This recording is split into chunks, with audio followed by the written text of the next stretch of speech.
नमस्कार, कैसे हैं आप सब। उम्मीद करते हैं आप सब बढ़िया होंगे। तो आज की क्लास में हमारा जो क्वेश्चन है क्वेश्चन नंबर 3 एक्सरसाइज 4.1। तो इस क्वेश्चन में वो कह रहा है कि इफ ए इज दिस, ए एक मैट्रिक्स दी हुई है आपको और आपको शो करना है कि, मैं लिख देता हूँ इसको अलग से पहले, ठीक है। आपको एक मैट्रिक्स दी हुई है, मैं समझा देता हूँ। एक मैट्रिक्स दी हुई है ए और वो मैट्रिक्स है 1 2 4 एंड 2, ठीक है। ओके, आपको फाइंड आउट करना है, शो करना है कि 2a का determinant equal to 4a determinant. देखो इसका मतलब क्या है कि मैंने इस a मैट्रिक्स को 2 से मल्टीप्लाई किया और फिर डिटरमिनेंट निकाला, तो वो जो डिटरमिनेंट आएगा वो किसके इक्वल आएगा, इस मैट्रिक्स के डिटरमिनेंट को जब मैं किससे मल्टीप्लाई कर दूंगा, 4 से मल्टीप्लाई कर दूंगा। अच्छा ये है क्या, इसको अभी हम आते हैं, पहले हम इसको प्रूव करेंगे और इसके बेस पर एक रिजल्ट समझेंगे जिस पर और क्वेश्चन आ सकते हैं, ठीक है। तो सबसे पहले सबसे पहले इस मैट्रिक्स का डिटरमिनेंट निकाल दिया, तो ठीक है। इस मैट्रिक्स का जो डिटरमिनेंट आएगा कैसे आएगा, 2 1 2 4 2 8 विच इज इक्वल टू -6, और इसको 4 से मल्टीप्लाई कर दिया। 4 इंटू ए का determinant equal to -6 into 4 which is equal 24 negative का, ये आ गया डिटरमिनेंट, ठीक है। तो फर्स्ट पार्ट मेरा निकल चुका है। तो और वो फर्स्ट पार्ट जो आया है मेरा, ये आ गया, ये आ गई मेरी लेफ्ट हैंड साइड। क्या आ गई मेरी राइट हैंड साइड, ये आ गई मेरी right hand side. This is RHS, ठीक है। अब हम निकालेंगे LHS। तो सबसे पहले इस मैट्रिक्स को मल्टीप्लाई करेंगे 2 से। किससे मल्टीप्लाई करेंगे, 2a निकालेंगे इसका। तो इस पूरी मैट्रिक्स को 2 से मल्टीप्लाई करेंगे। 2 2 2 4 4 2 8 2 2 4।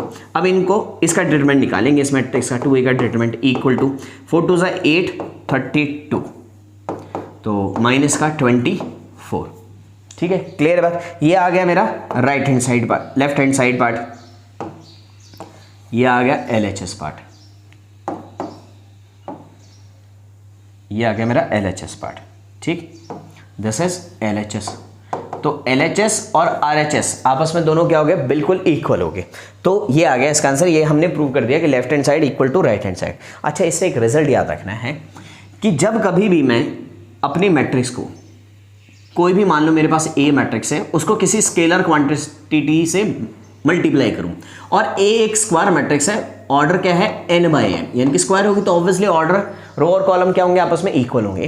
तो उस मैट्रिक्स को मैं किसी स्केलर क्वांटिटी से मल्टीप्लाई करूं और उसका डिटरमिनेंट फाइंड आउट करने को कहूं, तो वो हमेशा किसके इक्वल आता है, उस स्केलर क्वांटिटी की पावर n मतलब जो ऑर्डर है, इनटू में उस मैट्रिक्स का डिटरमिनेंट।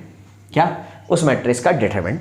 मान लो कल मैं किसी मैट्रिक्स का आपको डिटरमिनेंट दे दूं, मान लीजिए मैंने किसी मैट्रिक्स का डिटरमिनेंट आपको दे दिया 7 और मैंने कहा वो मैट्रिक्स थी 3/3 ऑर्डर की, 3/3 ऑर्डर की, और आपको फाइंड करना है 3a का डिटरमिनेंट, 3a का डिटरमिनेंट।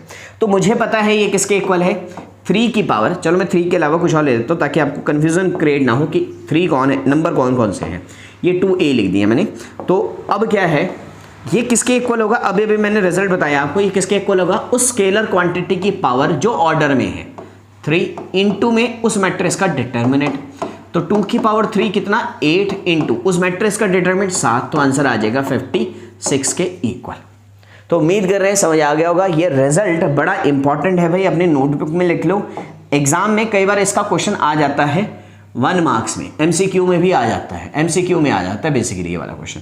तो ठीक है, तो ध्यान रखिएगा इसको, जरा इसको क्या रखना है आपने, ध्यान में रखना है। मैं थोड़ा सा और अच्छे से बना दूं, ठीक है, इसको ध्यान में रखना है। ये बड़ा इंपॉर्टेंट रिजल्ट है, नोट कर लो इसे, बड़ा इंपॉर्टेंट रिजल्ट है। इस रिजल्ट को याद रखना।